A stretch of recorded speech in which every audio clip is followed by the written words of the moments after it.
আমন্ত্রণ ২১-এর রাতে আমাদের আজকের বিষয় আওয়ামী লীগের অপতৎপরতা রুখতে সেনা মোতায়েন। আজকে আমাদের সঙ্গে স্টুডিওতে উপস্থিত আছেন বাংলাদেশ জামায়াত ইসলামীর কর্মপরিষদ সদস্য অ্যাডভোকেট আতিকুর রহমান। আপনাকে স্বাগত জানাচ্ছি। আসসালামু আলাইকুম। ওয়ালাইকুম আসসালাম। আমাদের সঙ্গে আছেন সিনিয়র সাংবাদিক এম এ আজিজ। আমি আজিজ ভাইকে দিয়ে শুরু করতে চাই। আওয়ামী লীগের অপতৎপরতা রুখতে সেনা মোতায়েন আলোচনায় যাবার আগে আমি স্বরাষ্ট্রমন্ত্রীর বক্তব্য একটু উল্লেখ করতে চাই। স্বরাষ্ট্রমন্ত্রী সালাউদ্দিন আহমেদ বলেছেন, প্রয়োজনীয় ক্ষেত্রে আইন শৃঙ্খলা বাহিনীর শক্তি বাড়াতে হয়। গোয়েন্দা তথ্যের ভিত্তিতে কার্যক্রম নিষিদ্ধ আওয়ামী লীগের অপতৎপরতা রুখতে সেনাবাহিনী মোতায়েনের সিদ্ধান্ত হয়েছে। বিগত যে কোনো সময়ের তুলনায় বর্তমানে আইন শৃঙ্খলা পরিস্থিতি ভালো। এর আগে একটি চিঠি পাঠানো হয়েছিল স্বরাষ্ট্র মন্ত্রণালয় থেকে। আমি সেই চিঠির কিছুই অংশ উল্লেখ করতে চাই। চিঠিতে বলা হয়েছে, কার্যক্রম নিষিদ্ধ বিভিন্ন সংগঠন দেশের বিভিন্ন স্থানে বেআইনি মিছিল, শোডাউন ও অন্যান্য কর্মসূচি করছে। এর মাধ্যমে নাশকতা ও বিশৃঙ্খলা সৃষ্টির আশঙ্কা রয়েছে। এতে দেশের বিভিন্ন জেলার সার্বিক আইনশৃঙ্খলা পরিস্থিতির অবনতি ঘটার পাশাপাশি জানমালের ব্যাপক ক্ষয়ক্ষতির আশঙ্কা রয়েছে।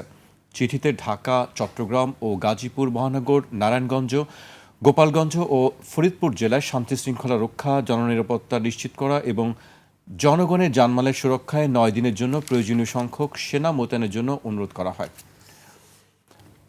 আজিজ ভাই, আমরা বেশ কয়েকদিন ধরেই দেখছি যে বিভিন্ন জায়গায় মিছিল করা হচ্ছে, ঝটিকা মিছিল। আবার সম্প্রতি ঢাকাতে ককটেল বিস্ফোরণের ঘটনাও দেখেছিলাম। আবার সম্প্রতি গাজীপুরেও দেখেছি যে পুলিশকে প্রকাশ্যেই হুমকি দিতে আমরা একটি ভিডিও দেখেছি, সেই ভিডিওটি ভাইরাল হয়েছে।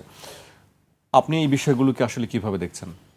ধন্যবাদ আপনাকে, ধন্যবাদ আতিক ভাইকে এবং দর্শক শ্রোতা। দেখেন, এই পরিস্থিতিটা তৈরি করেছে শেখ হাসিনা এবং সরকার। সরকার কিন্তু বোঝে নেই, কারণ শেখ হাসিনা কয়েকটা পত্রিকায় সাক্ষাৎকার দিয়েছে ভারতে, বাংলাদেশেরও এক পত্রিকায় ছাপা হয়েছে। কিন্তু এই পত্রিকাগুলি আমার কাছে সব ধরা আছে। পত্রিকাগুলি সব নিউজ কিন্তু আপনার যেভাবে সে কথা বলেছে এটা বলে নাই। সময় ভৌমিক একটা অনলাইনে তার ইন্টারভিউ নিয়েছে, সেখানে তিনি শেখ হাসিনা বলেছে, হ্যাঁ সময় হলে আসবো, হ্যাঁ আমি তো অবশ্যই ফেস করব, আমার দলের নেতাকর্মী আছে, দিস অ্যান্ড দ্যাট, এরকম বলছে। কিন্তু বলে নাই জেলখানা রেডি করেন, ফাঁসির মঞ্চ রেডি করেন, আমি ডিসেম্বরেই আসবো। এগুলো তো বাড়াবাড়ি কথা। এক, এটাতে আপনার এদিক থেকে ভারতেই আশ্রয় নেওয়া আছে থার্ড গ্রেডের কিছু আওয়ামী লীগের নেতা।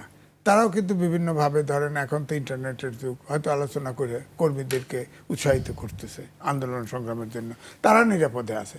শেখ হাসিনা যখন পালায়ে যায়, আপনি খেয়াল করে দেখেন, তার আগে তিনি এসএসএফের ছিল, ঘেরাও ছিল, আর্মির ঘেরাও ছিল, তিনি তো সেনানিবাসে আশ্রয় নিতে পারতেন।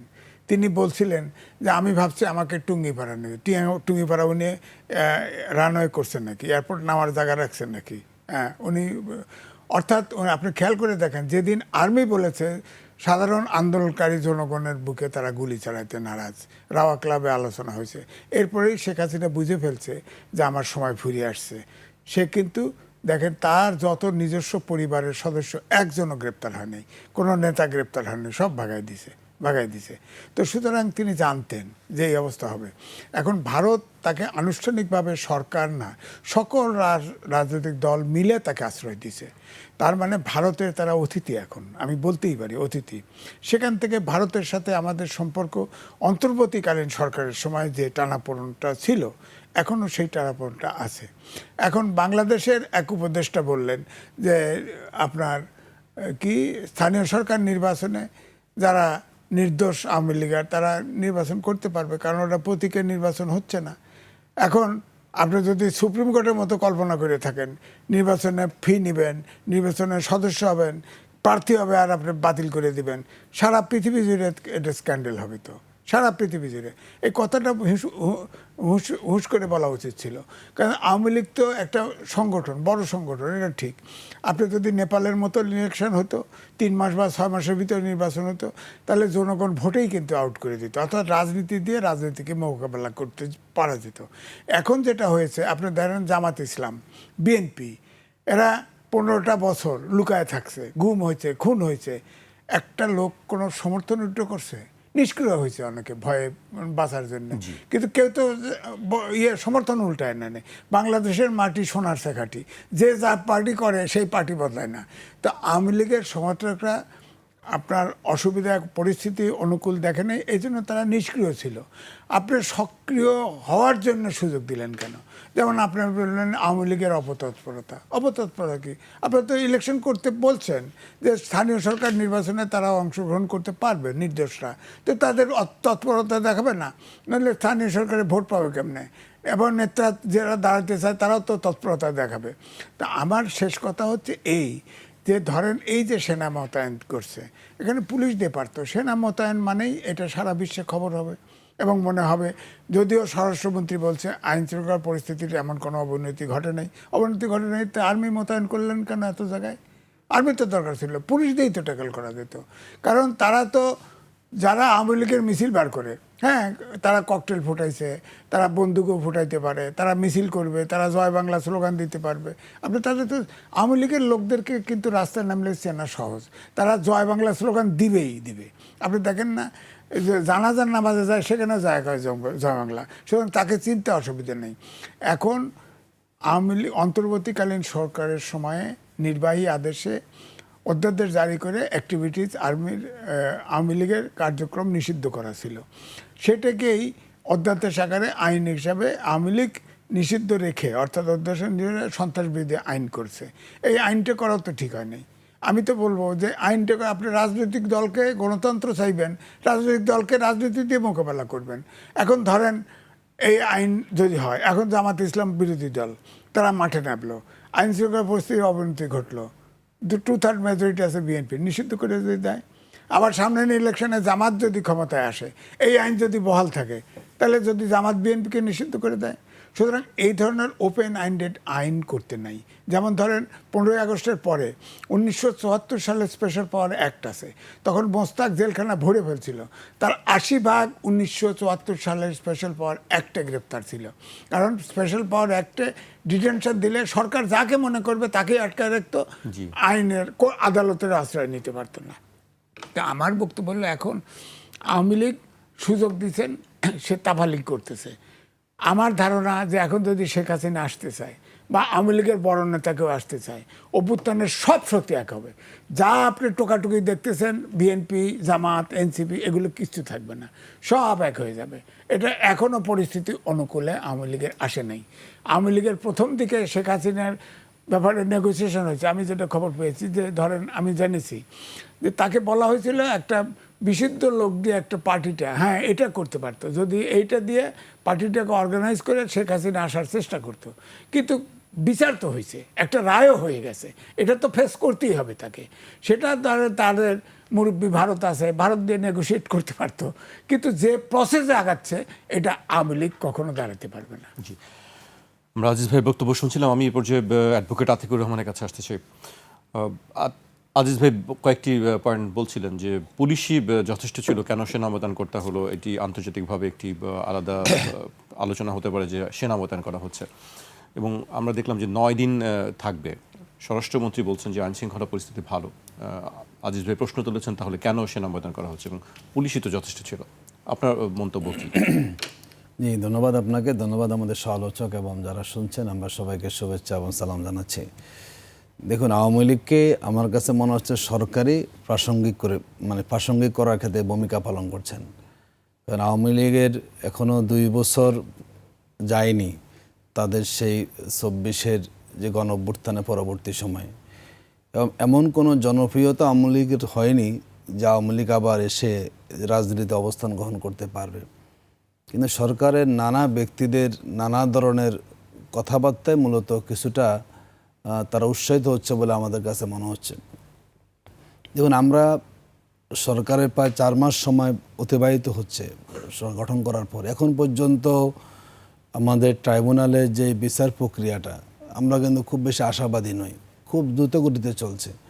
এবং নানাভাবে এই বিচারটাকে দীর্ঘায়িত করার জন্য কিন্তু সেখানে আমাদের কাছে মনে হচ্ছে নানা ধরনের কৌশল সেখানে গ্রহণ করা হচ্ছে।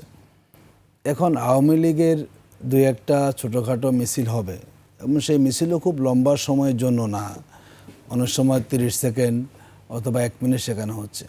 কিন্তু সরকার এটাকে অতিমাত্রায় গুরুত্ব দেওয়াটা আমার কাছে মনে হয় ঠিক হয় নাই।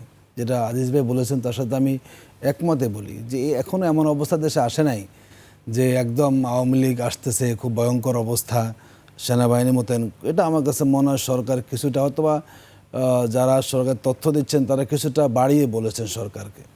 আসলে আমাদের যারা এখন আইন শৃঙ্খলা বাহিনীতে আছেন সবাই তো সেই আমাদেরই নিয়োগ করা, হতে পারে সরকার কিছুটা ভয় পেয়ে গেছেন, কি হতে পারে। আমার কাছে মনে হয় না আপনার কাছে মনে হচ্ছে সরকার ভয় পেয়ে এই কাজ করছে? আমার কাছে মনে হয় না আওয়ামী লীগের সে সক্ষমতা এখন আছে। দেখুন, কে আওয়ামী লীগ করবে? তাদের নেতারা কেউ দেশে নাই। এই মাঠ লেভেলের কর্মীরা হয়তো কিছু উদ্যোগ নিয়ে মিছিল মিটিং করতে পারে, দলের নেতৃত্ব নাই, দলের কোনো সাংগঠনিক অ্যাক্টিভিটিস নেই, হঠাৎ করে এসে 1 মিনিট মিছিল করে চলে গেল, এটাকে আসলে আমার কাছে খুব বেশি তৎপরতা মনে হয় না। এটি তারা একটু জানান যে আমরা আছি, আর তাদের হয়তো আগামীকাল প্রতিষ্ঠা বার্ষিকী, তারা সেটাও কিছু পালন করার চেষ্টা করেন। কিন্তু আমার কাছে মনে হয় না বাংলাদেশের রাজনীতিতে খুব সহসা আওয়ামী লীগ প্রাসঙ্গিক হবে। দেখুন, বাংলাদেশের মানুষ কয়বার ভুল করবে? কিন্তু নাশকতার আশঙ্কা তো সরকারের সর্বোচ্চ এটি পর্যায়ে আইন থেকে করা শৃঙ্খলা হচ্ছে। বাহিনী দিয়ে সরকার করতে পারতো, যারা নিয়মিত আছেন পুলিশ বাহিনী দিয়ে, কিন্তু সরকার আস্থা পাচ্ছে না পুলিশের প্রতি, এমন হতে পারে সেখানে। দেখুন, আপনি যদি কোনো দেশে আবার আসতে চান, ধরুন রাজনীতিতে 2টা শক্তি আওয়ামী লীগের লাগবে। পেশি শক্তি তো দেখিয়ে তো আওয়ামী লীগ অল ডাউন হয়ে গেছে। তারা আগস্টের 3 তারিখে সবাইকে মাঠে নামিয়ে দিয়েছিল না জনগণের বিরুদ্ধে, সেদিনও তাদের পতন পুরোটা হয়ে গেছিল। 5 তারিখে আনুষ্ঠানিক সেখানে তাদের মানে পতন হয়েছে। আর তার হলো সুখ্যাতি, সুনাম লাগবে। এই 2 বছরে কি আওয়ামী লীগের এমন কোনো কার্যক্রম আছে অথবা তারা করতে সক্ষম হয়েছে যে জনগণ তাদের প্রতি কিছুটা নমনীয় হবে, তাদের কিছুটা ইমেজ বৃদ্ধি হয়েছে? কোনো একটাও তো নাই। তো কী করে? আমার কাছে মনে হচ্ছে এটি কোনো অবস্থাতেই আওয়ামী লীগ আসার যে একটা অবস্থান কিংবা এই বিষয়গুলো আরও বেশি আওয়ামী লীগকে আলোচনা নিয়ে আসতেছে। এটি হয়তো সরকার আরও কৌশলে হ্যান্ডেল করলে এই ধরনের হয়তো আলোচনা আমাদের করা লাগতো না। দেখুন, যেটা বলি, ইদানিংকালে আমরা দেখি কিছু কিছু জায়গাতে অত্যন্ত সুকৌশলে আওয়ামী লীগকে প্রাসঙ্গিক করার জন্য চেষ্টা করা হচ্ছে। আমাদের এক শ্রেণীর সাংস্কৃতিক কর্মীরাও কিন্তু আমরা দেখছি আলোচনা, আমাদের নজরে আসে। এক শ্রেণীর আমাদের সাংবাদিক বলি এবং এক শ্রেণীর আমাদের বুদ্ধিজীবী বলি, নানা ইনিয়ে বিনিয়ে তারা আওয়ামী লীগকে কেন আসে না কিংবা আওয়ামী লীগ আসতে হবে, নানা গণতন্ত্রের দোহাই দিয়েই তারা আওয়ামী লীগকে আস্তে আস্তে সূক্ষ্মভাবে প্রাসঙ্গিক করার চেষ্টা করেন। দেখুন, আসলে কি আওয়ামী লীগ কোনো বাংলাদেশের গণতান্ত্রিক শক্তি? আওয়ামী লীগের অবদান অস্বীকার করছি না, 71 সালের আওয়ামী লীগের অবদান আমরা স্বীকার করি। তার পরবর্তী যে আওয়ামী লীগটা আমরা দেখে আসছে, ধরুন 75 সালে যে ঘটনা আমরা দেখলাম বাকশাল, মাত্র স্বাধীনতার মাত্র 4 বছর পর দেশে বাকশাল, মানে সব গণতন্ত্র পত্রপত্রিকা সব দল নিষিদ্ধ, এক দল থাকবে। এরপরে 21 বছর পরে তারা আবার অনেক আহাজারি করে ক্ষমতায় এসেছে নানা কারণে। সেটাও এসেছে কিন্তু তখনকার সময়ের বিএনপির একটা গোদরা রাজনীতি, তারা কেয়ারটেকার মানবে না, এই সুযোগেই অপোজিশন এক হয়েছে এবং সেই সুবিধা কিন্তু আলটিমেটলি পরে আওয়ামী লীগ ভোগ করেছে। দেখুন, আবার লাস্টে গত 15 বছর এসে আবার ফ্যাসিজম তৈরি হয়েছে। তো যাদের দ্বারা ক্ষমতা আসলে বাকশাল হয়, ফ্যাসিজম হয়, তারা দেশের রাজনীতিতে প্রাসঙ্গিক কীভাবে হবে? তাদের গণতন্ত্রে বিশ্বাস করে না। তো গণতন্ত্র যদি কেউ বিশ্বাসী না হয়, যাদের আচরণ বাকশাল, যাদের ফ্যাসিজম, তাদের ইলেকশানে নিয়ে আসার যে ঘোষণা দিয়েছেন আমাদের তথ্য উপদেষ্টা, এটাও কিন্তু এক ধরনের আমরা সরকারের বলবো যে এই ধরনের কথাবার্তাগুলোকে আওয়ামী লীগের সুযোগ করে দিচ্ছে। এবং আমরা দেখলাম যে দেশের আইনশৃঙ্খলা পরিস্থিতি খুব ভয়াবহ অবস্থা। আমাদের স্বরাষ্ট্রমন্ত্রী তো তিনি এখন সর্ববিষয়ের মন্ত্রী, আমরা তাকে বলে থাকি। আপনার 100 দিনে 605টা খুন দেশে সংঘটিত হয়েছে, প্রতিনিয়ত রেফের ঘটনা ঘটতেছে এবং তাদের গতকাল দেখলাম তাদের নারায়ণগঞ্জের এক এমপির সন্তান তিনি চাঁদা বিক্রি করতে অ্যারেস্ট হয়েছেন, তাকে আবার ছেড়ে দেওয়া হয়েছে। গতকালকে গাইবান্ধাতে একটা শিক্ষা প্রতিষ্ঠান প্রাইমারি স্কুলের কমিটি নিয়ে সাধারণ কথা, সেই প্রসঙ্গগুলোতে আসতে চাই, পরবর্তীতে আসতে চাই। আমি আগে এই বিষয়টি আলোচনা করতে চাই। আপনি বলছিলেন যে আওয়ামী লীগকে প্রাসঙ্গিক করছে বর্তমান সরকার, আবার আরেকটি কথা আপনি বলছেন যে সরকার হয়তো ভয় পেয়ে এই কাজটি করছে। মানে 2 ধরনের বক্তব্য আমরা আপনার কাছ থেকে পাচ্ছি, একটা হচ্ছে প্রাসঙ্গিক করা হচ্ছে আর একটা হচ্ছে ভয় পেয়ে। এই যে এটা একটা প্রাসঙ্গিক করা, যে আপনি সেনাবাহিনী নামাচ্ছেন, দরকার ছিল না, আমি সেটাই বলছি। আপনি সেনাবাহিনী কেন নামাবেন? যদি আপনি পুলিশ বাহিনীকে সক্রিয় করেন, তাহলে এই সমস্ত তৎপরতার জন্য কিন্তু সেনাবাহিনী আমার কোনো প্রয়োজন। এই যে একটা ভয়াবহ অবস্থা, মানুষের মধ্যে আতঙ্ক ছড়িয়ে দিচ্ছেন আপনি, তার মানে মানুষ আওয়ামী লীগকে ভুলে গিয়েছে। আওয়ামী লীগ একটা ডেড ইস্যু, আপনি এখন সেনাবাহিনী নামে আবার ইস্যুটাকে আপনি আসলে তো আওয়ামী লীগ আসতেছে, এই যে একটা আতঙ্কিত পরিবেশ কিন্তু সরকার তৈরি করেছে। আমরা জানতামও তো না, মানুষ প্রয়োজন মনে করে নাই যে সেনাবাহিনী নামাইতে হবে, সরকারের প্রয়োজন মনে করে। তার মানে নিঃসন্দেহে এখানে সরকারকে একটা মিসগাইড করা হয়েছে, অথবা গোয়েন্দা রিপোর্ট এমনভাবে দেওয়া হয়েছে সরকার বাধ্য হয়েছে। তো এখানে আরও যাচাই বাছাই করে মানে জনগণ যেটাকে আসলে আলোচনায় নিয়ে আসতে চায় না, জনগণ যে দলের নামটাও মুখে আনতে চায় না, সরকার সেনাবাহিনী নামিয়ে একটা গুরুত্ব উপস্থাপন করে আবার সেই দলকে জনগণের কাছে নেওয়ার চেষ্টা করে আসছে। এটা দরকার ছিল না সরকারের জন্য। জি, আমি আপনার কাছে আবার আসবো। আজিজ ভাইয়ের কাছে আসতে চাই। আজিজ ভাই, মানে নাশকতার আশঙ্কাটা কেন করা হচ্ছে সরকারের থেকে? তিনি বলছেন যে গোয়েন্দা সংস্থার এরকম কোনো রিপোর্ট থাকতে পারে, আমরা জানি না কি সব রিপোর্ট আছে গোয়েন্দা। দেখেন, আমাদের দেশে অনেক সন্ত্রাসী সংগঠন আছে যা নিষিদ্ধ আছে। ধরেন জেএনবি, আনসারুল্লাহ বাংলা টিম সহ এরকম অনেক দল আছে না, নিষিদ্ধ দল। পাহাড়ে অনেকগুলো দল আছে, পাহাড়ে এমনও দল আছে একটা অংশ স্বাধীনতা চায়, তারা তো এই সুযোগ নিতে পারে। ধরেন আওয়ামী লীগের নামে আসলো, জয় বাংলা স্লোগান দিল, দেখা গেল যে সন্ত্রাসী গ্রুপ আছে। এখন বিরোধী দলের সাথেও সরকারি দলের আন্ডারস্ট্যান্ডিং কম, হ্যাঁ, এবং আমাদের প্রতিবেশী রাষ্ট্রের সাথেও কিন্তু সম্পর্ক কম। এখন রাজনীতিতে যখনকার কাজ তখন করতে হবে, রাজনীতিতে ভুল হলে কিন্তু ভয়ঙ্কর হয়। ধরেন ডক্টর মোহাম্মদ ইউনূস তার সময় লিঙ্গারিং করতে চাইছে, অনেক দিন ক্ষমতায় থাকতে চাইছে। সেখানে আমরা লক্ষ্য করেছি তখন তার এনসিপি ছিল না, তখন বৈষম্য বিরোধী ছাত্র তাদেরকে ব্যবহার করছে। জামাত ইসলাম ধরেন ওয়ালের এপিট ওপাট এপিট জানি ইউনিসেরই সাথে ছিল। তখন যদি সব দল মিলে চাপ দিত যে নির্বাচনটা আপনার 6 মাস 3 মাস তো এমনিতেই নির্বাচন দেওয়া দরকার, তারপরে যদি ইলেকশন কমিশনের প্রস্তুতির অভাব থাকে 6 মাসে যদি ইলেকশন হতো তাহলে কিন্তু ইউনূস এইভাবে শিকড় গাড়তেও পারতো না, আওয়ামী লীগও সময় পেত না। তখন কিন্তু ওই নেপালের মতো ইলেকশনের রেজাল্ট হলো, শিশুরা কিন্তু ছাত্ররা কিন্তু ক্ষমতায় চলে আসতে পারতো। কিন্তু এই ছাত্রদেরকে বিতর্কিত করে ফেলছে ডক্টর মোহাম্মদ ইউনূস, এবং জামাত ইসলাম তার সাথে সঙ্গ দিয়েছে, জামাত ইসলাম একমত হয়েছে, যার ফলে ইউনূস সাহেব কিন্তু দেশটাকে আওলা করে দিয়েছে। এবং বিএনপি, আমার ধারণা এই যে বিএনপি আগে বলছি না, শেখ হাসিনার পরের ক্যাবিনেটকে বলছি যে কচি কাঁচার আসর বসাইছে শেখ হাসিনা। এখন তো মনে হয়েছে খালি কচি শিশুর আসর বসাইছে। এক একজন এক এক মন্ত্রী এক এক কথা বলে, কথা বলার পরে তার ব্যাখ্যা তো ভিন্নভাবে হয়। তো এই ব্যাখ্যা তো রাজনীতিতে ভিন্ন ব্যাখ্যা তো দেওয়া যাবে না। আপনি কোনো কথা বললে অবশ্যই আপনি আরেকজন জানে তার সাথে কথা আলোচনা করে কথা বলেন। আর সবগুলো সরকার অভ্যুত্থানের শক্তি পার্লামেন্টে আছে। আপনি আওয়ামী লীগ তো বিরুদ্ধে আপনারা ফেসিবাদের সব মিলেই তো ফেসিবাদকে তাড়িয়েছেন। ফেসিবাদকে মোকাবেলা করতে হলে আপনার সব দলের ভিতরে তো একটা লিয়াজও থাকতে হবে, কথা বলতে হবে যে আমি কি আর্মি নিয়োগ করব কি করব না। এককভাবে সরকার তো চলতে পারবে না, তাই না? সবাইকে নিয়েই চলতে হবে। আমি যেটা বলছি যে শেখ হাসিনা আজকে ফেরত আসতে চাইলে এটা যার যার প্রয়োজনে অভ্যুত্থানের সব শক্তি এক হবে। কিন্তু এখানে তো যেহেতু সরকারের 2/3 মেজরিটি নিয়ে আছে, সরকারকেই লিড নিতে হবে। এটা গোসা করলে চলবে না, বা জামাত সমালোচনা করে এইটা করলে হবে না। তারা অপোজিশন এইভাবে দেখতে হবে। অপোজিশন শেখ হাসিনা তখন এখানে পালিয়ে গেছে, প্রথমে অপোজিশন নিয়ে নরেন্দ্র মোদী বসছে, পার্লামেন্টারি পার্টি বসছে, তারপর সব রাজনৈতিক দল মিলে আলোচনা করে তাকে আশ্রয় দিয়েছে। তার মানে ভারতের অতিথি সে, হ্যাঁ। তো তাকে তো আপনি ছোট করে দেখলে হবে না, কারণ ভারতের সাথে সম্পর্ক এখন ভালো যাচ্ছে না। দি হিন্দু যে রিপোর্ট করেছে, রিপোর্টে তারা পরিষ্কার বলেছে যে আগের সমস্যাগুলো সমাধান করতে হবে।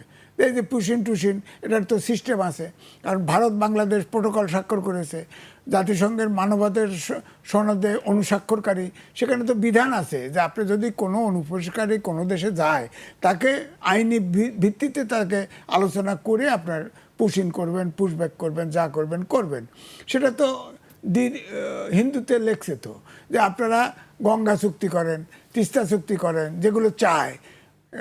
অন্তর্বর্তীকালীন সরকারের সময় যেসব বাধাগুলি তৈরি করা হয়েছে, ভিসা টিসা ইত্যাদি, সে বাধাগুলো দূর করেন বলছে তো, এটা তো পরিষ্কার লেখছে। তো এটা আমি বলতে পারবো না। হিন্দু তো লিডিং পত্রিকা একটা ভারতের, সেখানে লেখছে, তারা নিজস্ব আইটেম করছে এটা। তো আপনি সমস্যা ভারত জিয়ে রাখবে, এবং সমস্যা আপনি যার বিরুদ্ধে নাড়বেন তারা হচ্ছে সেই দলের মূল নেতা।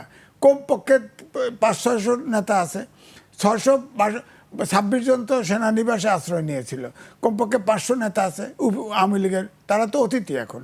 আমি বলি ভারতের অতিথি, ভারতে পালা যায় না, ভারত তাদেরকে অতিথি করে রাখছে। তো তার পার্টি যখন এখানে অ্যাক্টিভিটি চালাবে, আপনি তো এগুলো ভারতকেও মাথায় রেখে কাজ করতে হবে। যে এখানে মনে করেন না যে এখানে শুধুমাত্র আওয়ামী লীগের লোক মিছিল বার করতেছে, তাও তো নাও হতে পারে। অনেক সন্ত্রাসী গ্রুপ তার পিছনে ঢুকে যেতে পারে, অথবা অনেক বেনামি লোক, বাংলাদেশিও না এমন লোকও তো ঢুকতে পারে তো। সুতরাং আপনার এটা ঠিক আছে, আমার কথা যে নৈরাজ্য হতে পারে, হওয়ার মতো আমাদের দেশে বললাম তো অনেক সন্ত্রাসী সংগঠন আছে যারা নিষিদ্ধ। হ্যাঁ, তো তারা তো করতে পারে, এই সুযোগ নিতে পারে। তবে কি সামনের সময় এগুলো কি আপনি আশঙ্কা করছেন, যে আপনি যেহেতু বলছেন যে নৈরাজ্য হতে পারে, সামনে কি এ ধরনের ঘটনা? না, নৈরাজ্য হতে পারে। এখন আওয়ামী লীগের যে অবস্থা, সেই অবস্থাতে আপনি নৈরাজ্য সৃষ্টি হওয়ার পরিস্থিতিটাকে আরও বেশি বয়লিং করে দিলেন, আরও গরম। সেনাবাহিনী কেন নিয়োগ করলেন? আপনার পুলিশ নাই কেন? আপনার জামাতের সাথে কথা বলেন, এনসিপির সাথে কথা বলেন, আপনার বড় পার্টি 2/3 মেজরিটি পার্টি অর্গানাইজ করেন, পুলিশ থাকবে, সামনে আপনারা থাকেন। হতে পারে যে ওরা এসে ক্লাশ করলো, সেখানে ঠিক আছে, আপনি আর্মি সেনাবাহিনী পুলিশ আছে না, পুলিশ ব্যবহার করেন, সমস্যা কি? সেনাবাহিনী হলো সর্বশেষ। সেনাবাহিনী যখন ডিপ্লয় করবেন সারা বিশ্বে, আপনি দেখবেন আজকেই বিবিসি, কালকেই দেখবেন সব নিউজ হয়ে গেছে, সারা পৃথিবী ছড়ায় যাবে যে এখন সরকার টিকে আছে সেনাবাহিনী নিয়োগ করিয়া, অর্থাৎ সরকারের পরিস্থিতি মোকাবেলা করার শক্তি নাই। তা আমার কথা যে এই পরিস্থিতি তৈরি হলো কেন? পরিস্থিতির আমার কথা হচ্ছে যে বিষধর সাপকে ফণা তুলতে দিতে নাই, ঘাড় আগেই মটকায় দিতে হয়। আপনি ঘাড় উঠাতে দিচ্ছেন, এখন তো তারা উঁকি ঝুঁকি মারবেই। এখন পরিস্থিতি তো গোলাটি হচ্ছে। তারপরেও আমি বলবো যে আওয়ামী লীগের এমন পরিস্থিতি হয় নাই, কারণ মূল লিডারশিপটা দেশের বাইরে। এখানে যারা আছে তারা অবুঝ, অত্যন্ত সাধারণ সদস্য যারা এখনও আছে। হ্যাঁ, ধরেন আতিক ভাই বললেন যে আওয়ামী লীগকে কেউ না, আওয়ামী লীগের প্রত্যেকটা ফ্যামিলিতে, জামাতের প্রত্যেকটা ফ্যামিলিতে, আপনার বিএনপির প্রত্যেকটা ফ্যামিলিতে কিন্তু সমর্থক আছে। সুতরাং সমর্থকরা, আমি আগেই বলছি বাংলাদেশের মাটি সোনার চৌকাঠি, সমর্থক একবার যদি হয় সে চেঞ্জ করে না। হয়তো সুপ্ত থাকে, গুপ থাকে, ভয়ে গোপন থাকে, কিন্তু তারা তো সুযোগ পেলে তো সুযোগ বা সুবিধা পেলে মাথা ছাড়া দিয়ে উঠবে। সেই সুযোগ দিবেন কেন? আমি এই জন্য বলছি, উদাহরণ দিলাম কেন, সুপ্রিম কোর্টে নির্বাচন হবে। এমনিতেই এখন যে প্রেসিডেন্ট হয়েছে, এমনিতে 5-6 বার সে নির্বাচনে জিতছে। আওয়ামী লীগ প্রতিযোগিতা করার ফলেও করছে, তারপরও জিতছে। আপনি কেন, আপনি যখন সদস্য বানাইলেন তখন চাঁদা নিছেন, প্রার্থী ভোটার লিস্টের নাম দিছেন, প্রার্থী তালিকা নাম প্রার্থী হলো তখন আপনাদের বাতিল করে দিলেন। এটা কোনো সিস্টেম হলো? এই কাজকে স্থানীয় সরকার নির্বাচনে করবেন, যে প্রার্থী হবে তার প্রার্থীতে ইলেকশন কমিশন বাতিল করে দেবে, সারা বিশ্বব্যাপী নিউজ হবে। এটা কি ভালো হবে? গণতান্ত্রিক দেশের জন্য ভালো হবে? ভালো হবে না তো। এটা তো আমি বলবো সরকার রং লাইনে যাচ্ছে, এটা এই প্রসেস হয় নাই। আমার মনে হয় উপদেশটাকে এখন ক্লারিফাই করতে হবে, পরিষ্কারভাবে ক্লারিফাই করতে হবে যে তোমাদের অ্যাক্টিভিটিস নিষিদ্ধ, নো ইলেকশন কইতে হবে পরিষ্কার, না হলে এরা থামবে না, জটিলতা বাঁধবে। জি, সময় হয়ে গেছে বিরতির, আমাকে বিরতিতে যেতে হবে, তারপর আবারও ফিরছি আলোচনায়। একটা বিরতি নিচ্ছি, ফিরছি এখনই।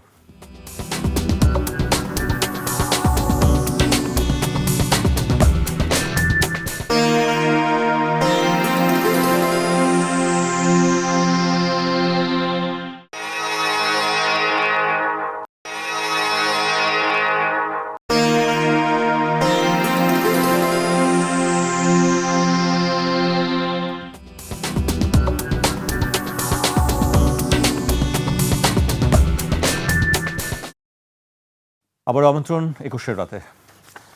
আমি এ পর্যায়ে জামাত ইসলামীর কেন্দ্রীয় কর্মপরিষদ সদস্য অ্যাডভোকেট আতিকুর রহমানকে দিয়ে শুরু করতে চাই। আইন শৃঙ্খলা পরিস্থিতি, স্বরাষ্ট্রমন্ত্রী বলছেন যে আইন শৃঙ্খলা পরিস্থিতি ভালো আছে। আপনারা বিরোধী দল হিসেবে কিভাবে দেখছেন আইন শৃঙ্খলা পরিস্থিতি? আমরা জানি আজকেও আপনারা বলেছেন দেশের আইন শৃঙ্খলা পরিস্থিতি ভালো নয়, এবং কর্মসূচিও ঘোষণা করেছেন। সেটার মধ্যে অনেকগুলো বিষয় ছিল, আওয়ামী লীগের আমলে গুম, খুন, হত্যা, এইসব বিষয়ও ছিল। আইন শৃঙ্খলা পরিস্থিতি কেমন মনে হচ্ছে আপনার কাছে? দেখুন, এক কথা হলো আইন শৃঙ্খলার পরিস্থিতি আমরা উন্নতি আমরা দেখছি না। বরং সরকার বলছে উন্নতি হয়েছে, কিন্তু দেশের প্রতিদিনই কমপক্ষে 10টা করে কিন্তু লাশ পড়ছে, যে কোনো রাজনৈতিক কারণ হোক কিংবা নানা কারণে হোক। তো যদি একটা দেশে এরকম লাশ প্রতিদিন 10টা পড়তে থাকে আর আইন শৃঙ্খলা পরিস্থিতি ভালো, এটা কিন্তু কখনো গ্রহণযোগ্য নয়। আমার কাছে মনে হচ্ছে সরকার তার আসল জায়গাটা এখন অ্যাড্রেস করতে পারছে না। দেখুন, আপনি একটা আমি রাজনীতি দিয়ে প্রথম মোকাবেলা করার চেষ্টা করবেন। দেখুন, বিগত 4 মাসে ধরুন জনগণ বিএনপিকে 50% মানুষ সমর্থন দিয়ে ক্ষমতায় এনেছে। তো এই যে তাদের একটা বড় দায়িত্ব ছিল ফ্যাসিস্টদের বিরুদ্ধে অবস্থান গ্রহণ করা, তাদের বিচারকে আরও ত্বরান্বিত করা কিংবা তাদের ব্যাপারে আরও বেশি জনমতটা তৈরি করা।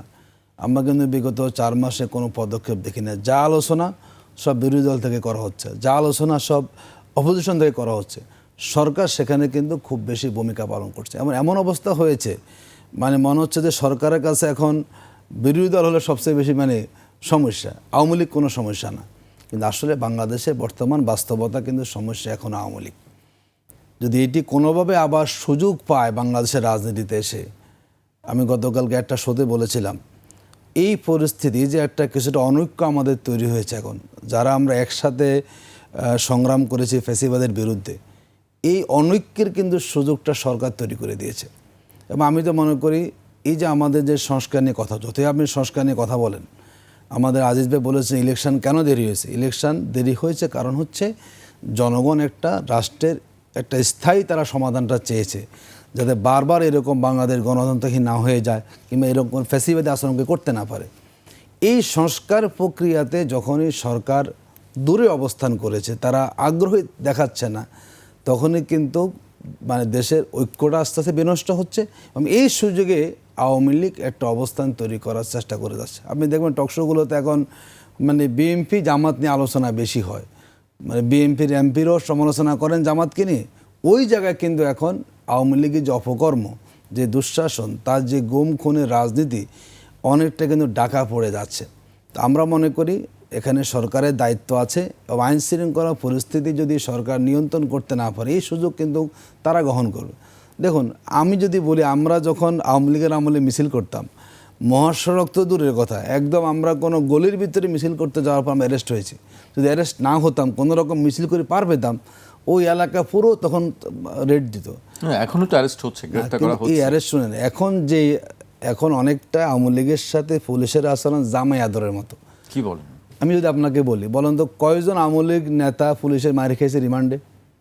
আমি এটাকে সমর্থন করি না, যে রাজনৈতিক দলের সাথে ভালো আচরণ করেন, কিন্তু আমাদেরকে রিমান্ড ফেস করতে হয়েছে না। ডিবি অফিসে আমরা 15 দিন রিমান্ডে ছিলাম, আমাদেরকে মেরে পুরো সোজা বানায় ফেলা হয়েছে। এবং বলতো যে তোমরা ভালো আছো, তোমাদের নেতা গোলাম পরোয়ারকে আমরা একদম তার নখ উপড়ে ফেলে দিয়েছি, আমাদেরকে বলতো সেটা। তো এখন তো আমরা দেখি না, সবাই খুব ভালো আছেন, একদিন আবার তারা সহজে জামিনও পেয়ে যাচ্ছেন। এবং সারা দেশে এখন বলা যায় সবাই এখন সারেন্ডার করতেছেন, জামিন পাচ্ছেন। তা আপনি সুযোগ করে দিচ্ছেন না, আপনি কোনো অবস্থান নিচ্ছেন না, সরকারের কোনো পদক্ষেপ নাই। এবং যেই পরিমাণ মামলার আসামিরা আছে, এখনও সব আসামিরা বিভিন্ন জায়গায় বিএমপি শেল্টার আছে, এটা আমরা জানি। এলাকায় যারা স্থানীয় নেতা দিচ্ছে তাদের, ওই যে নেতারা টাকা খাচ্ছেন, নেতারা টাকা খাচ্ছেন, হ্যাঁ টাকা খাচ্ছেন, তারা খেয়ে মাসিক মাসহারা দিচ্ছেন, অসুবিধা তো নাই। মনে করেন আওয়ামী লীগ আছে, শুনেন, এবং আমরা এটাও তো জানি ইলেকশনের আগে একটা আন্ডারস্ট্যান্ডিং হয়েছে কিন্তু বিএনপির সাথে আওয়ামী লীগের, যেটা শেখ হাসিনা বলেছে না, কোনো প্রতিবাদ কি বিএনপি লোকেরা করেছে? যখন শেখ হাসিনা বলে যে তারা কথা দিয়ে কথা রাখে নাই, এই যে কথা দিয়ে কথাটা কী ছিল আসলে, এটা কোনো প্রতিবাদ কি বিএনপি কেউ করেছে? আমরা তো মনে করি এবার জনমত যেদিকে যাচ্ছিল ভোটের আগে, যাতে জনমতটাকে ঘোরানোর জন্যই, এবং বিএনপি তখন প্রয়োজন ছিল আওয়ামী লীগের একটা অংশ ভোট, তা তারা নিয়েছে এবং নিয়েই কিন্তু তারা নির্বাচনী বৈতরণী পার হয়েছে। এই জন্য তাদের ব্যাপারে নমনীয় আচরণ আমরা এখন পর্যন্ত আমরা সরকারে খেয়াল করি। সরকারে যারা নেতারা কথা বলেন, মন্ত্রীরা কথা বলেন যে খুব বেশি আওয়ামী লীগ যে 17 বছর সবাইকে এরকম জুলুমের মধ্যে ফেলেছে, সব নেতারা যে ধরুন আপনার গ্রেপ্তার হয়েছেন, বেগম খালেদা জিয়াকে যে এভাবে কারাগারে দুঃখে মরতে হয়েছে, তাকে ঠেলে দেওয়া মৃত্যুর দিকে, আমাদের মাননীয় প্রধানমন্ত্রীদের তিনি 17 বছর দেশের বাইরে থাকতে হয়েছে। এখনকার আওয়ামী লীগের প্রতি যে কুসুম আচরণ বিএনপি লোকেরা করতেছে, তাদের মনে হচ্ছে না আসলে 17 বছর তারা ওই খুব খারাপ বলা যায় না। হ্যাঁ, এটা হতে পারে, বিএনপির কর্মীরা বেশি নির্যাতিত হয়েছেন নেতাদের চেয়ে। এই জন্য আমরা দেখি বিএনপি যারা মাঠ পর্যায়ের কর্মীরা তারা কিন্তু আওয়ামী লীগকে মোটে তারা স্পেস দিচ্ছেন না, কারণ তারা বহু জুলুম নিপীড়ন সহ্য করেছেন। কিন্তু সেন্ট্রাল বডির নেতারা কিন্তু সবাই সমানভাবে নিপীড়নের মুখোমুখি হন নাই। তাদের কাছ থেকে অনেকটা কিন্তু সুযোগ সুবিধা আওয়ামী লীগ নানা কারণে নেওয়ার চেষ্টা করছে বলে আমাদের কাছে মনে হচ্ছে। তো আমরা মনে করি এখন যে অবস্থা সরকারের আছে, সরকারকে এখনই এই ব্যাপারে পদক্ষেপ নিতে হবে এবং রাজনৈতিক বিভাজন যেটি শুরু হয়েছে আমাদের সংস্কার প্রক্রিয়া বাস্তবায়ন না করা, যদি এটি আরও বিভাজন রেখাটা সামনের দিকে এগিয়ে যায়, দেখুন আমাদেরকে কেন এই কাজটা করতে হবে? আমরা চেয়েছি দেশটা ভালোভাবে চলুক, কেন আমাদেরকে এখন রাজপথে নামতে হলো বলুন সংস্কারের জন্য? এটাকে আমাদের দাবি ছিল, জনগণের দাবি ছিল সেখানে। এটাই নিয়ে আমরা এখন বিরূপ মন্তব্য আমরা শুনছি। আমরা মনে করি সরকারকে যদি তারা উদ্যোগ গ্রহণ করেন, একটা রাজনৈতিক ঐক্য যেটা আমাদের এখন বেশি প্রয়োজন, যদি সেই ঐক্যটা থাকে তাহলে এইরকম ফ্যাসিবাদী গোষ্ঠী আবার রাজনীতিতে এসে তারা কিছুটা মানে অবস্থান তৈরি করবে, তার কোনো সুযোগ নাই। তো আমি মনে করি হ্যাঁ, আওয়ামী লীগ আসতে পারে একটা ক্ষেত্রে। বাংলাদেশের ধরুন বৃহৎ দল এখন বিএনপি সরকারে আছে, একসময় বৃহৎ শক্তি ছিল হলো আওয়ামী লীগ। যদি বিএনপিতে পছন্দ ধরে মানুষ, তখন যে দুইটা পচে গেছে দেখে ভালো কোনটা? যদি বিএনপি সুশাসন উপহার না দেয়, যদি বিএনপির দ্বারা যদি মানুষ কল্যাণ না পায়, তখন মানুষ কোনো না কোনো কারণে হয়তো যে না আওয়ামী লীগ আমরা বা চাই। সুতরাং যদি বিএনপি সঠিক জায়গায় ভূমিকা রাখতে পারে, যদি তাদের মধ্যে আওয়ামী লীগের মতো যে কাজগুলো আওয়ামী লীগের কাছ থেকে দুর্গন্ধ ছড়িয়েছে, যদি সেই দুর্গন্ধ আবার বিএনপির মধ্যে বর করে, এক নায়কতন্ত্র বলেন কিংবা মানে বিরোধী দলকে নিপীড়নের কথা বলেন, তাহলে আবার মানুষ সেটাকে গ্রহণ করবে। এই জন্য আওয়ামী লীগের আসা না আসা প্রাসঙ্গিক হওয়া না নির্ভর করবে কিন্তু বিএনপির ভূমিকার উপরে। এখন পর্যন্ত আমরা জনগণ সন্তুষ্ট না এই 4 মাসের সরকারের কাছে। আমাদের প্রধানমন্ত্রী কিছু কাজ আমাদের ভালো লাগে, আমরা অস্বীকার করবো না, কিন্তু তার আশেপাশে যারা আছেন আমার কাছে মনে হচ্ছে তারা কোনো না কোনো কারণে প্রধানমন্ত্রীকে সঠিক পরামর্শ দিচ্ছেন না, যার জন্য উনি যেরকম চাচ্ছেন অন্যরা উল্টো দিকে প্রধানমন্ত্রীকে হাঁটাচ্ছেন বলে আমাদের কাছে মনে হচ্ছে, যার জন্য অনেক কিছু সরকারের নিয়ন্ত্রণে নাই এবং সরকারের মধ্যে কোনো সমন্বয় আমরা খেয়াল করি না, কে কোথায় বলবেন, কোন কথা বলছেন। এবং আমরা দেখলাম, দেখুন এটা তো আমার কাছে খুব কষ্ট লাগে, কোনটা এআই কোনটা রিয়েল, যদি সেটাও কেউ প্রধানমন্ত্রীকে বোঝাতে না পারেন, যদি সে আলোকে মাননীয় প্রধানমন্ত্রী কথা বলেন বাইরে এসে, তাহলে আমরা বুঝে যাই আসলে মাননীয় প্রধানমন্ত্রীর যারা আশেপাশে আছেন তারা কেউ কিন্তু ওনার ভালো চাচ্ছেন বলে আমাদের কাছে মনে হয় না। জি, আপনার কাছে আমি আবার আসবো। আমি আজিজ ভাইয়ের কাছে আসতে চাই। আজিজ ভাই, অ্যাডভোকেট আতিকুর রহমান অনেক বিষয় নিয়ে কথা বলছিলেন, আপনি কি তার বক্তব্যের সঙ্গে একমত? না, দেখেন এই মুহূর্তে ধরেন সংস্কার নিয়ে যে জামাত ইসলাম মাঠে নামলো, হ্যাঁ, এটাও ঠিক নেই। কারণ একদিকে আওয়ামী লীগ মাঠে নামতেছে, জামাত ইসলামের মাঠে নামছে। জামাত ইসলাম আওয়ামী লীগের সাথেও ছিল, বিএনপির সাথেও দীর্ঘদিন ছিল, হ্যাঁ। তো জামাত ইসলাম যে আওয়ামী লীগের সাথে ঐক্য করবে না বিএনপিকে হটানোর জন্য, এটার নিশ্চয়তা কি? সুতরাং এই জন্যই হয়তো বিএনপি মনে করছে যে জামাত যেহেতু মাঠে নামছে হয়তো আওয়ামী লীগের সাথে মিলতে পারে, এই জন্য সিচুয়েশনটাকে গ্রিপ্ট বলে মানে সিচুয়েশনটা তপ্ত বলে মনে করতেছে। এখন ধরেন দুর্নীতি চলতেছে, ঠিক আছে, কিন্তু রেকলেসলি আমি বলছি যে গণহারে ধর্ষণ এবং রেপ হচ্ছে, বলৎকার হচ্ছে, আইন করে না কেন? এই সংসদ আইন করে না কেন? জামাত ইসলামের মতো ধর্মীয় দল আছে, বলৎকার এবং ধর্ষণ হয়। আরে বেগম খালেদা জিয়া প্রধানমন্ত্রী ছিল তখন, আগে আমি বহুবারই বলছি, অ্যাসিড থ্রোয়িং হতো, মেয়েদের উপরে অ্যাসিড মারতো, তিনি আইন করলেন, আইন কার্যকরী করলেন এবং ক্যাপিটাল পানিশমেন্ট, মৃত্যুদণ্ড। এখন নাই। আপনি দুর্নীতির বিরুদ্ধে আইন করেন না কেন? ধর্ষণ বলৎকারের জন্য আইন করেন না কেন? হ্যাঁ, মাদকের জন্য আইন করেন না কেন? Capital punishment. 18 কোটি জনগণ মরে যাক না, 500 লোক মরে যাক না ফাঁসি হয়ে।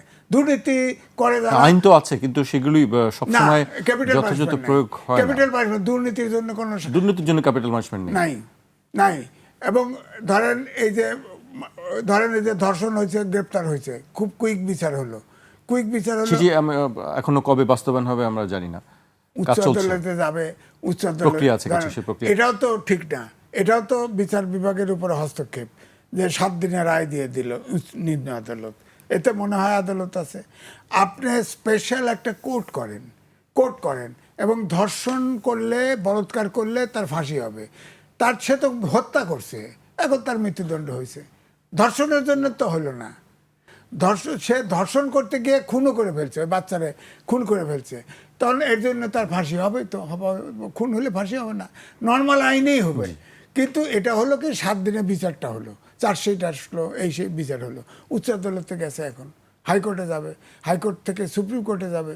হ্যাঁ, তো আমার বক্তব্য হলে হাইকোর্ট সুপ্রিম কোর্টে যাক, কিন্তু ওখানেও স্পেশাল বেঞ্চ থাকা উচিত, যে শুধু এফিসিয়েন্ট যাতে বিচার ভুল না হয়, এফিসিয়েন্ট বিচারপতি দিয়ে স্পেশাল কোর্ট থাকবে, যাবে 7 দিন করে টাইম বাজিয়ে দেওয়া থাকবে, 7 দিন শুনে খালাস খালাস।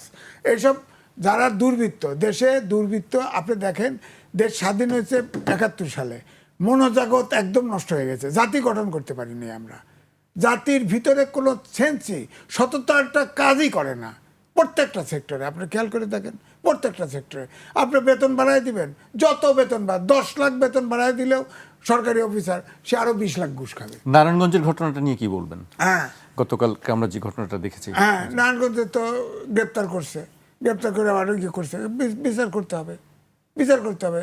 এর আগে মুসলিকা দিয়ে ছেড়ে দেওয়া হয়েছে তাকে। না, এটা উচিত করে নেই, কেন বিচার, তাহলে অন্যের বিচার হবে কেন? আপনি একই দোষে একজনকে মুসলিমকে দিয়ে ছেড়ে দিবেন, আরেকজনের বিচার করবেন, তা তো হয় নাই। তাহলে ওই বাচ্চার কারণে রেপ করছে, তারা হত্যা করছে, শিশুটি ফাঁসি দিলেন কা? সারা সরকার নেমে গেছিলেন তো, সরকার নেমে গেলেছেন না। এই যে মাদ্রাসা মক্তবে বলৎকার হচ্ছে, ধর্ষণ হচ্ছে, ধরেন না কেন? ধরেন না কেন? জনগণ তো ধরতেছে, দেখি আমার কাছে বহুত ভিডিও আছে, ধরতেছে। আপনি বিচার করেন ধরে ধরে, প্রয়োজনে সিসি ক্যামেরা লাগান, প্রয়োজনে ওখানে যারা শিক্ষক আছে তাদের ফ্যামিলি সহ থাকার ব্যবস্থা করে দেন। হ্যাঁ, দেন। এখন ধরেন আমি বললাম যে সারা বাংলাদেশে জাতি গঠন করতে পারলাম না, আমরা তো ছোটোবেলা আদর্শ লিপি পড়েছি, লেখাপড়া করে যে গাড়ি ঘোড়া সহসে, এখন উল্টাটা হয়েছে, লেখাপড়া করে যে গাড়ি চাপা পড়ে সে। হ্যাঁ, উল্টাটা হয়েছে না, কানারে কানা কহিও না, এমন এই আদর্শ লিপি নাই। এখন 10 প্রকার 11 প্রকারের শিক্ষা ব্যবস্থা হয়েছে, সবাই মাস্টার ডিগ্রি দেয়, সবাই মাস্টার। তো কেউ কোনো জাতীয় ইস্যুতেও এক হয় না, একমত হয় না, জাতি 12 ভাগে বিভক্ত। কি করবেন? জাতি তো আপনি ফুটবল খেলা দেন না, ক্রিকেট খেলা দেন না, পাকিস্তানের সাথে বাংলাদেশের, পাকিস্তানের সমর্থক পাবেন, ভারতের সাথে বাংলাদেশের, ভারতের সমর্থক পাবেন। এরকম অভাগা জাতি 55 বছরে আশা করা যায়? বলেন, জাতি গঠন হলো না, মমত্ববোধ নাই। আরে ভাই, আমি তো পত্রিকায়, ইন্ডিপেন্ডেন্ট পত্রিকায় আমার কাছে তো ভারতীয় 2জন ছিল, একজন মুসলমান, একজন নন বিলিভার, কোনো ধর্ম বিষয়।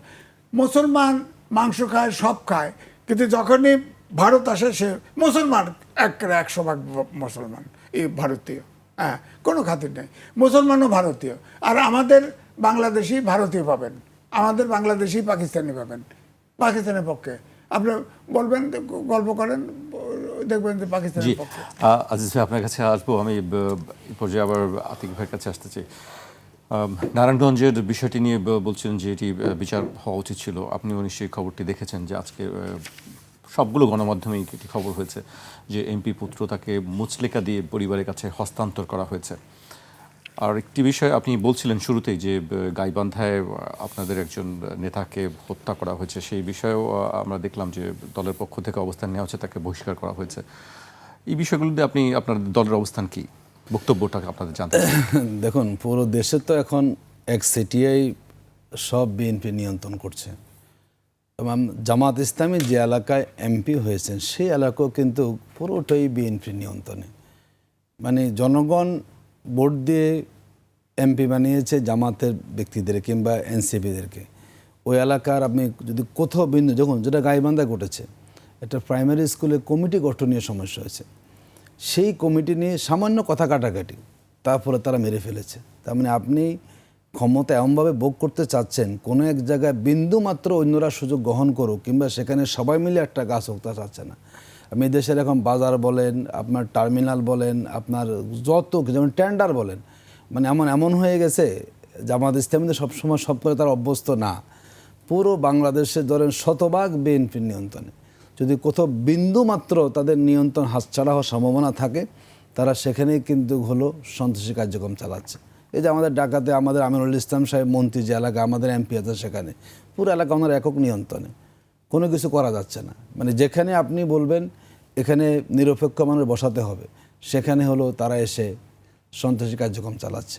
এবং গাইবান্ধা যে ঘটনা ঘটেছে সাগাটাতে অত্যন্ত মানে তারা প্রধান শিক্ষকের উপর তারা সেখানে সমস্যা হয়েছে, যাওয়ার পথে তারা সেখানে তাকে হত্যা করেছে শাবল দিয়ে, আপনি দেখেছেন, এবং স্পষ্টভাবে সেখানে অপরাধী প্রমাণিত হয়েছে।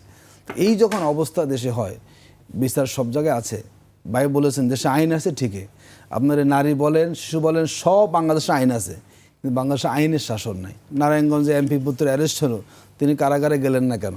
তখন এমপি সন্তান হওয়ার কারণে তার কারাগারে যাওয়াটা ঠিক হবে না? যে জায়গায় অন্যজন হতো ঠিক তাকে কারাগারে যেতে হতো।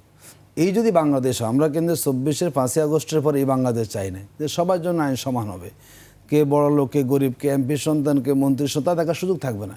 কিন্তু আমরা কি দেখতে পাচ্ছি আসলে ওই ক্ষমতা যেখানে আইন সেখানে নুয়ে পড়ে, প্রশাসন সেখানে আর এগুতে চায় না, আর ক্ষমতা যেখানে নাই সেখানে আইন সবচেয়ে বেশি সরব থাকে, সেখানে অ্যাডমিনিস্ট্রেশন খুব সেখানে সক্রিয় থাকে, এবং সেখানে আইনের শতভাগ প্রয়োগের বিধান আমরা সেখানে দেখতে পাই।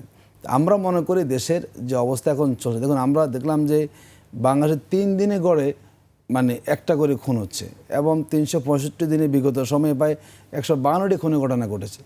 এবং বিএনপির মতো জায়গাতে আপনার দেখলাম একটা সম্ভবত দেখলাম চিটাগাংয়ে রাউজানে কোনো এক জায়গাতে একই দলের প্রায় তার 22 জন সেখানে নিহত হয়েছে। যে একটা সরকারের দায়িত্ব তার দলকে নিয়ন্ত্রণ করা, এখন পর্যন্ত কিন্তু সরকার তার দলকে নিয়ন্ত্রণ করতে পারে নাই। বিভিন্ন দলের লোকেরাই তাদের অঙ্গ সংগঠন, সহযোগী সংগঠন ব্যাপক তারা হলো যদি অপকর্ম বলেন। দেখুন গত 18 মাসে রেফ 66টা রেফ হয়েছে হলো বিএনপি, তাদের বিএনপি এর মধ্যে 29টা রেফে ঘটনা ঘটেছে, এবং যুবদল 24টা, ছাত্রদল 8টা, সব তাদেরই। কিন্তু আপনি দেশের আইনশৃঙ্খলা পরিস্থিতি নিয়ন্ত্রণ কীভাবে করবেন যদি আপনার দলীয় লোকদেরকে আপনি নিয়ন্ত্রণ করতে না পারেন? যদি দলীয় লোকরাই জনগণের অনিরাপত্তার কারণ হয়ে যায়, সেখানে আসলে জনগণের আপনি কি কথা সেখানে বলবেন? আমরা মনে করছি এখন পর্যন্ত সরকার যেভাবে দেশ চালাচ্ছে কোনোভাবেই এটা জনগণকে নিরাপত্তা দেওয়া, জনগণের মধ্যে আস্থা তৈরি করা, এই অবস্থা সরকার তৈরি করতে পারেনি। বরং সরকারের যিনি মাননীয় স্বরাষ্ট্রমন্ত্রী আছেন তিনি সব মন্ত্রণালয়ে কথা বলেন আসলে, কিন্তু তার যে মন্ত্রণালয় জনগণকে একটা নিরাপদ বাংলাদেশ উপহার দেওয়া, উনি কিন্তু সেই জায়গাতে শতভাগ ব্যর্থ হয়েছেন বলে আমাদের কাছে মনে হচ্ছে। এবং তার ব্যর্থতার কারণে কিন্তু আজকে আওয়ামী লীগ ফনা তোলার সাহস করছে, এই দায় কিন্তু ওনাকে নিতে হবে। তা আমরা মনে করি এখন সরকার তার জায়গাটা কোথায়, অহেতুক কিছু বিষয়ে সরকার পদক্ষেপ নিছে। দেখুন আমরা যদি বলি 8 দিন হসপিটাল ধরুন, নিঃসন্দেহে শিশু মৃত্যু ঘটনা আমরা কেউ সহজভাবে নেব না, এটা খুবই আমাদের জন্য কষ্টকর, কিন্তু তাই হসপিটাল বন্ধ করে দিতে হবে? তাহলে সেখানে কী হলো? এখন শত শত কর্মী সেখানে বেকার হয়ে গেল, একটা মানব বিপদও সেখানে তৈরি হচ্ছে। গরিবের হসপিটাল আমার কত চিকিৎসা পাবে?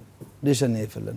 আপনি বললেন অর্থনৈতিক প্রতিষ্ঠানগুলোতে আপনি দলীয় ব্যক্তি নিয়োগ করাবেন না, আপনি সব দলীয় লোক নিয়োগ করে দিচ্ছেন। ইসলামী ব্যাংকে ঘুরে দাঁড়িয়েছে বিগত 15-16 মাসে, আবার সেই ব্যাংকটাকে আপনি আবার এখানে জোর করে এটি কেন করবেন?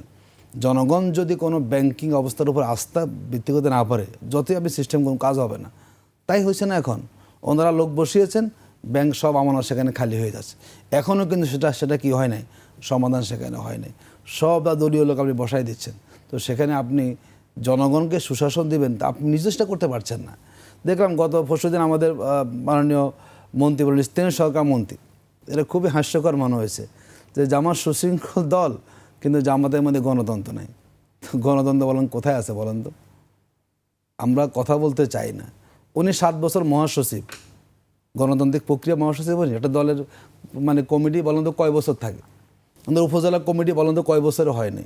ওনাদের কেন্দ্রীয় কমিটি কয় বছরে হয়নি?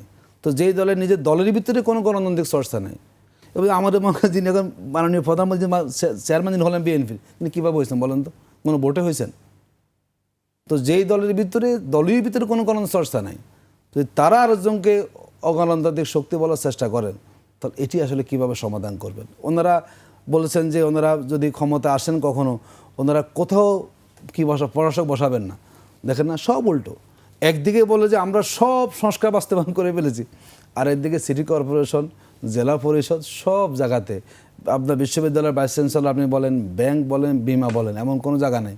ওই যে বিসিবি বলেন, আছে না, সব জায়গাতে আপনি করেছেন। অন্য কোনো প্রতিপক্ষ সেখানে নেই, প্রতিদ্বন্দ্বী নাই সেখানে। আপনি এক সিটে যদি আপনি সে করে থাকেন, তাহলে সেখানে আমরা তো মনে করি গণতন্ত্রহীন প্রক্রিয়া সরকার শুরু করেছে। তার দায়টা ওনারা বিরোধীদের উপরে সেখানে চাপানোর চেষ্টা করে যাচ্ছেন। তো যেই ক্ষেত্রে আমরা বলি সরকার, দেখুন আওয়ামী লীগের যে অবস্থানটা, আমি বারবারে বলি বাংলাদেশের রাজনীতিতে আওয়ামী লীগ খুব অল্প সময়ে প্রাসঙ্গিক হবে না, এটি আমরা বলি। চেষ্টা করবে তারা, কারণ এই দেশের জনগণ কিন্তু আওয়ামী লীগের দ্বারা ক্ষতিগ্রস্ত হয়েছে। জনগণ হয়েছে, কিন্তু গুম খুনের শিকার জনগণ হয়েছে। আয়নাগর সেখানে জনগণ গেছে। আপনি দেখছেন না গতকালকে যে জিয়াউল হাসানের যে অপকর্ম দেখেছেন আপনি, কি ভয়ঙ্করভাবে, কি ঠান্ডা মাথার খুনি সে ছিল, সে মানুষকে দিয়ে ব্রিজের গোড়ায় নিচে গুলি করে মেরে ফেলছে। তো যেখানে এত অপকর্ম তারা করেছে, সে অপকর্মকারী দল বাংলাদেশে রাজনীতিতে তাড়াতাড়ি ফিরে আসবে দুই একটা মিছিল মিটিং করে, এটা আসলে জনগণ মনে করে না। এটি তারা চেষ্টা করে যাবে, কারণ যে দলে কোনো নেতাই নাই দেশে, দল চলবে না। তারা দেশে আসুক, জি, তো দেখা যাবে সেটা কী হয়। সেখানে কেউ তো দেশে নাই। আমি শেষ করব আজিজ ভাইকে দিয়ে। আজিজ ভাই, উনি একটি কথা বলছিলেন আতিক ভাই, যে ক্ষমতা যেখানে সেখানে আইন প্রশাসন নুয়ে পড়ে, তাই কি সবসময় তাই চলবে? তাই কি? জি, ধরেন ইসলামিক ব্যাংকে এক ডেপুটি গভর্নর বলা হলো এসাউলমের লোক, তাকে চেঞ্জ করে পর্ষদ ভেঙে দেওয়া হলো, তারপরেও কয় এটা মানি না। তো এখন আসলে ইসলামিক ব্যাংকে জামাতের নিয়ন্ত্রণ থাকতে হবে, তাহলেই সমস্যা দূর হলো। এখন জামাত সরকার নিয়ন্ত্রণ দেয় না। আতিক ভাই, বিষয়টি কি এরকমই যে আসলে জামাতের লোক থাকলেই ঠিক আছে, অন্য কেউ থাকলে ঠিক শোনেন, আছে? বিষয়টা হলো জামাতকে আমি সার্বজনীন দল আমি মনে করি না, কারণ জামাতের এনজিও টাইপ সরকার। দেখেন অনেক প্রতিষ্ঠান আছে, সব প্রতিষ্ঠানে শুধু জামাতের নেতা কর্মীরাই চাকরি করে, অন্যরা চাকরি করে না। জামাত ইসলামীরা পরিচালনা করে। সুতরাং জামাত যদি সরকারে যায়, শুধু জামাতের নেতা কর্মীদের সরকার হবে, এটা সারা দেশের হবে না। আমি আপনাকে বলি, জামাত কোনো প্রতিষ্ঠান নিয়ন্ত্রণ কেন করবে? ইসলামিক ব্যাংক তো একটা সরকারি প্রতিষ্ঠানই বলা যায়, এটা সরকারি অনুদান। জামাত কোনো প্রতিষ্ঠান নিয়ন্ত্রণ করা, জামাত আস্থা পাচ্ছে সেখানে। কোন ইবনে সিনা আস্থা পায় বলেন সেখানে, যেখানে জামাত পরিচালিত ইবনে সিনা, এখানে ভালো ট্রিটমেন্ট পাওয়া যাবে। সেটি অন্য বিষয়। ইসলামী ব্যাংকে সুদমুক্ত ব্যাংক, জামাত নেতৃত্ব লোকেরা, মানে এরা কিন্তু জামাতের কোনো বিনিয়োগ এখানে, ব্যক্তিরা জামাত করেন, মানুষ আস্থা সেখানে পেয়েছে। আপনি জামাত আছে বলে এটি হচ্ছে আপনাদের আজিজ ভাই, আপনি তদন্ত করেন, আওয়ামী লীগ ফেরেছে। এই যে একটা মানে গৈবলসীয় কায়দা আপনার অসত্য কথা বলেন, আওয়ামী লীগ চেষ্টা পেরেছে, আওয়ামী লীগ এই যে 10 বছর আওয়ামী লীগ পেরেছে, একটা অসত্য কথাটা কোনটা বললাম? এই যে বলছে না যে এসালামের লোক ছিল, সরকার বদলায় দিয়েছে। আপনি বলুন যে আওয়ামী লীগ এটা প্রমাণ করতে পেরেছে যে ইসলামী ব্যাংক থেকে জামার টাকা নিচ্ছে, প্রমাণিত হয়েছে? বলুন। এখন প্রমাণ হচ্ছে, হবে, এখন প্রমাণ হবে। আওয়ামী লীগ পারে না, আওয়ামী লীগ পুরো এখন টাকা ওখান থেকে কত আউট করছে সেটা তো বেরোবে। এখন বেরোবে না কেন? ব্যাংকের টাকা কোন জামাত নেয় না, এটা অসত্য কথা। অসত্য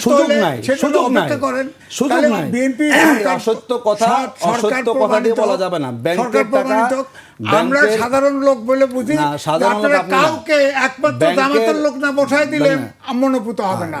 সব সময় বলবেন এসালামের লোক তো সরাই দিয়েছে, ব্যাংক চলতে হবে না। এতদিন বলছেন এসালামের লোক সরাই দিয়েছে, আপনারা পরিষদ ভেঙে দিয়েছে, নতুন পরিষদ আরেকটা ডেপুটি গভর্নর হবে না তো। বাংলাদেশ ব্যাংকের ডেপুটি গভর্নর সব কি বিএনপির? তারপরে হবে না, জামাতের হবে না, হবে না কি? আস্থা হবে না মানুষ। আপনি বলেন, এই প্রথম দেখলাম, আপনি বলেন না জামাতের, শোনেন যারা আন্দোলন করছে এই ব্যাংকের, বাংলাদেশে জামাত আছে বলেই ব্যাংকিং ব্যবস্থা টিকে আছে, বুঝছেন? ইসলামী ব্যাংকিং জামাতের অবদান, জামাত না থাকলে এই ব্যাংকে কেউ আমানত রাখবে না। আপনি খুলেন না, আপনি খুলেন, আপনি একটা ব্যাংক খুললেন যে বিএনপি ব্যাংক খুললো, মানুষ আমানত রাখবে না তো। মানুষ মনে করে এই বিএনপি এরা হলো ব্যাংক, বিএনপি তো এনজিও টাইপ সরকার না, আমরা কোন এনজিও, জামাত এনজিও, মোটেও না, মোটেও না। আমরা ক্ষমতা আসেনি, আন্তর্জাতিক সরকার, শোনেন, জামাত ইসলামের ভালো কাজগুলো, জামাত ইসলামের বিকল্প তৈরি করেন, বিকল্প করেন, বিকল্প করতে পারছেন তো, পারছেন করতে গেও বিকল্প তো আছেই। একটা হসপিটাল করে কারো মুরুদ না, ব্যাংক করা মুরুদ না, জামাত নেই করতেছেন। আপনারা টাকা মানতেছেন, টাকা সব ওই তো মোটেও নেটওয়ার্ক না। আছে, এটি সারা বলতে বিশ্বে। পারবেন, এটি বিশ্বে। বলতে পারবেন। বলতে পারবো না কেন? কিন্তু একটা আপনারা ব্যাংক করার কাউকে মানবেন না, সক্ষমতা কারো নাই, বাংলাদেশে হসপিটাল ব্যবসা করার করবেন, সক্ষমতা কারো আপনারা নাই। সব নিয়ন্ত্রণ নেবেন, তা তো হয় না। আপনার এটি বলতে পারবেন, কারো সক্ষম আপনি খালি কাকে জামাত চান নেবেন। বলেন, ওই ইসলামী ব্যাংকে বসায় দিক। কাকে চান বলেন, জামাতকে নিয়ন্ত্রণ করবে কেন? জামাতের নিয়ন্ত্রণ থাকবে কেন? একটা ব্যাংকে ব্যাংক থাকবে কেন? আপনারা বাংলাদেশ থেকে এসব লোক চান নাই, এসব লোক সরাই দিয়েছে। সমস্যা কি একটা আপনার? ব্যাংক সুজ কেন করবেন? আগে আরেক ডেপুটি গভর্নর বসায় দিয়ে, হেডও পছন্দ আলিফ হয় না। ভাই, কি করবেন? এগুলো টপ ও, লাভ হবে না। জামাতের লোকরে বসায় দিতে হবে নাকি? অবশ্যই লাগবে। হ্যাঁ? কেন? নিরপেক্ষ লোক কেন? লাগবে, না ব্যাংক চলবে না। জামাতের লোক মানে নিরপেক্ষ। আমরা তো রাখবে না। জামাতের লোক নিরপেক্ষ না। বসান, অবশ্যই নিরপেক্ষ আমাদের জামাতের লোক জামাতের জন্য। জামাতের লোক জামাতের লোকের বাইরে কেউ না। জামাতের লোক ব্যাংক খাবে না, লুটপাট করবে না। লুটপাট করছে। মোটেও না। প্রমাণ অপেক্ষা আপনি করেন, প্রমাণ বেরোবে। দেখান, আপনি প্রমাণ দেন, এই যে আপনি প্রমাণ দেন। বহুত টাকা বলছে তো, আপনি কারা প্রকাশ দিছে? করেন নাই। কে খাইছে এই যে ব্যাংকের টাকা? সংসদেও আলোচনা কে হয়েছে খাইছে তো। ব্যাংকের টাকা? এই- প্রমাণ দেখান। এই যে জামাতের নাম দিয়ে দিয়ে খাইছে। মানে কে খাইছে খাইছে। বলেন না, প্রমাণ দেখান এই যে না। আপনি বললাম না। আমাকে এই শেষ যে- করতে হচ্ছে, এই যে- আমাকে শেষ করতে এই যে হচ্ছে। আলিফ ভাইদের এই কথা, আলোচনা জামাত খেয়ে আসলে আমরা ফেলছে। জামাত খাইছেটা কি? পরবর্তী- লাল শাক খাইছে না ঘাস খাইছে বলো? দেখা কোন এখানে? আচ্ছা, আমরা পরবর্তীতে নিশ্চয়ই অন্য কোনো দিন এই আলোচনাগুলো আমরা আবার বাংলাদেশে করব। মানুষের বিশ্বাসের জায়গা জামাত ইসলামী। যদি জামাত সমর্থন সরাই পেলে ব্যাংক থেকে, এই ব্যাংক দেউলে হয়ে যাবে। টিকবেন একদিনের জন্য, কতগুলো টিকবে না সেখানে।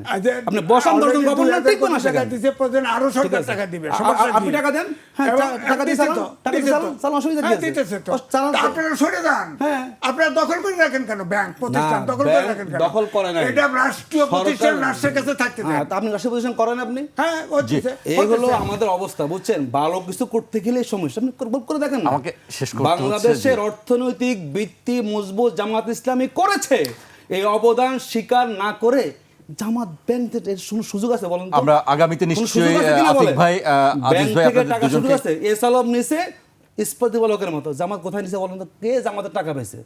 পার্লামেন্ট স্পষ্ট বক্তব্য দিয়েছে আমাদের বিরোধী দলের নেতা মীর কাসেম আলীর সাথে এসালামের খাতির ছিল। মীর খুব কাসেম বন্ধুত্ব। অ্যাওয়ার্ড দেওয়া লাগে আপনার এখন। হ্যাঁ, এটা ছিল তো, মীর কাসেম আমি জানি তো। মীর কাসেম আলী মীর কাসেম আপনি আলী মরণোত্তর যখন award দেন। পর্ষদের চেয়ারম্যান, ভাইস চেয়ারম্যান হয়েছে, তখন থেকে জামাতিকরণ হয়ে গেছে। এটা হলো একটা মিথ্যা স্যার, বুঝছেন? এটা মিথ্যা আমাকে কথা। শেষ করতে হচ্ছে, আমাকে করেন না, প্রডিউসার সিনিয়র বারবার মীর কাসেম আলী আমার ছিল না? সিনিয়র মানুষ বলেন করেন তো, না। পর্ষদের না, জামাতের মীর কাসেম আলী ছিল না? নেগেটিভ আমাদের সত্য ঘটনা এগুলো না। কি সত্য কথা আপনারা নাকি? বিদেশি প্রতিষ্ঠান সবগুলো বাগায় দিছে। আপনারা অন্য কে সরাই দিছে? হ্যাঁ, বাগায় দিছে। আমরা সত্য ঘটনাটি ওইটার নিশ্চয়ই কারণে আমাকে কেন? ওরা গিয়েছে যে লুটপাটের হাসিনা- কারণে। ওরা শোনেন, যখন- শেখ হাসিনা না ওরা বলে যখন হোটেলে দেখেছে- নিয়ে শোনেন, পর্ষদ বদলায় ফেলাইছে শেখ হাসিনা। এই যে- গোয়েন্দা বাহিনী নিয়ে সবাই ডাক্কে চলে নিয়ে গেছে। আনিছে। এটা সবাই কর চলে- না, সবাই চলে এটা গেছে। কর না। সবাই খালি চলে গেছে। বিএনপির দোষ। এই আলোচনা নিশ্চয়ই হয়তো চলতে থাকবে, আমরা আগামীতে আলোচনা, আমাকে শেষ করতে হচ্ছে। আর্থিক প্রতিষ্ঠানকে আতিক এরকম ভাই, আজিজ করার ভাই, আমাকে সমর্থন যদি কেউ করেন, শেষ তিনি দেশের করতে ভালো চান হচ্ছে। না। নির্দিষ্ট আমাকে প্রতিষ্ঠান বারবার বলেছে। শেষ করার জন্য বলা হচ্ছে, অনেক আগে থেকেই প্রডিউসার বলছে যে শেষ করতে হবে। আমি এখানেই শেষ করছি। আপনাদের দুজনকে অনেক ধন্যবাদ। নিশ্চয়ই আগামীতে এই বিষয় নিয়ে আরও আলোচনা হবে আমাদের মধ্যে। আপনাদেরকে আবারও ধন্যবাদ জানিয়ে শেষ করছি এখানেই। আজ এখানেই শেষ করছি। কাল আবার দেখা হবে ঠিক রাত 12টায়।